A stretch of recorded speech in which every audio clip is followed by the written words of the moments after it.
এই গরমে ঠান্ডা ঠান্ডা আইসক্রিম খেতে কিন্তু আমরা সকলেই খুব পছন্দ করি। আর ছোটোবেলার খাওয়া সেই নারকেল আইসক্রিম যদি ঘরেই নিজের হাতে তৈরি করে নেওয়া যায় তাহলে তো কোনো কথাই হবে না। ঘরে থাকা মাত্র কয়েকটি উপকরণ দিয়েই আজকে আমি ছোটোবেলার মতো সেই নারকেল আইসক্রিম আপনাদেরকে তৈরি করে দেখাবো। এই আইসক্রিমটা খেতে তো দুর্দান্ত হয় আর বানানোও কিন্তু ভীষণই সহজ, মাত্র অল্প কিছু উপকরণ দিয়েই তৈরি করে নেওয়া যায়। আইসক্রিম তৈরি করার জন্য প্রথমে এইখানে উনানে একটা কড়াই বসিয়ে দিয়ে এখানে আমি 500 গ্রাম দুধ নিয়ে নিয়েছি। দুধের পরিমাণটা আপনারা কম বেশি করে ব্যবহার করতে পারেন। এখন এখানে আমি 10 টাকা প্যাকেটের 1 প্যাকেট গুঁড়ো দুধ দিয়ে দিচ্ছি। এখন গুঁড়ো দুধটাকে খুব ভালো করে আমি দুধের সাথে মিশিয়ে নিচ্ছি। এখন খুব ভালো করে দুধটাকে জাল করে নেব যতক্ষণ না দুধটা খুব ভালো করে বলক চলে আসছে। দুধটা এখানে খুব ভালো করে বলক চলে এসছে। এখন এখানে আমি 4 চামচ মতো কনডেন্স মিল্ক দিয়ে দিচ্ছি। আপনারা চাইলে কিন্তু এখানে চিনিও ব্যবহার করতে পারেন। সেক্ষেত্রে কিন্তু দুধটা একটু ঘন করে আপনাদেরকে জাল করে দিতে হবে, কারণ চিনি দেওয়ার পরে দুধটা কিন্তু একটু পাতলা হয়ে যাবে। আমি কনডেন্স মিল্কটা দিয়ে খুব ভালো করে মিশিয়ে নিয়েছি। আর তারপরে এখানে কুড়িয়ে রাখা নারকেল কুচি দিয়ে দিচ্ছি 1 বাটি মতো।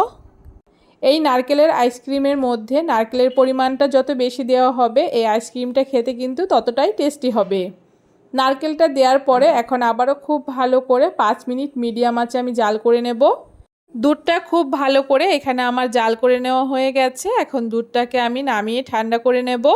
এখন এখানে আইসক্রিমগুলোকে বসানোর জন্য আইসক্রিম মোল্ড নিয়ে নিয়েছি। আপনারা চাইলে কিন্তু ছোট ছোট কফি কাপের মধ্যেও এই আইসক্রিমগুলোকে বসিয়ে নিতে পারেন। প্রথমে আইসক্রিম মোল্ডের ভেতরে আমি অল্প করে নারকেল কুচি দিয়ে আর তারপরে এখানে জাল করে রাখা দুধটাকে দিয়ে দিচ্ছি। মোল্ডের ভেতরে দুধটাকে দিয়ে দেওয়ার পরে এখন এখানে আমি একটা 4 কোণ করে প্লাস্টিক কেটে নিয়েছি। এখন প্লাস্টিকটাকে উপরে দিয়ে এভাবে করে একটা গার্ডারের সাহায্যে আটকে নিচ্ছি। আপনারা চাইলে কিন্তু এই মোল্ডের সাথে যে কাঠিগুলো থাকে সেইগুলোও ব্যবহার করতে পারেন। আমি এইখানে আইসক্রিমের কাঠিগুলোই ব্যবহার করছি। তার জন্য প্লাস্টিকটা মাঝখান থেকে একটুখানি ছিদ্র করে নিচ্ছি আর তারপরে এক এক করে এভাবে করে কাঠিগুলোকে দিয়ে দিচ্ছি। এইভাবে করে সবগুলো কাঠি দেওয়ার পরে এখন আমি ডিপ ফ্রিজে রেখে দেব এই আইসক্রিমের বাটিটাকে 8 থেকে 10 ঘন্টার জন্য।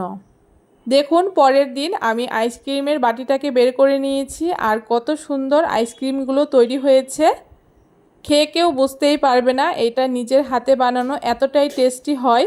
আমার কাছে মনে হয় দোকান থেকে কিনে খাওয়ার চেয়ে এইভাবে করে যদি বাড়িতে একবার এই আইসক্রিমটা আপনারা বানিয়ে খান তাহলে কিন্তু দোকান থেকে আর আইসক্রিম কিনে খাওয়ার প্রয়োজন হবে না। আপনারা কিন্তু অবশ্যই একবার এই পদ্ধতিতে নারকেল আইসক্রিম তৈরি করে খেয়ে দেখবেন। আশা করি আপনাদের ভীষণ ভালো লাগবে। কেমন লাগলো আজকে খুব সহজ পদ্ধতিতে এই নারকেল আইসক্রিমের রেসিপি অবশ্যই কমেন্ট করে জানাবেন। ভিডিওটা ভালো লাগলে সবার সাথে শেয়ার করবেন।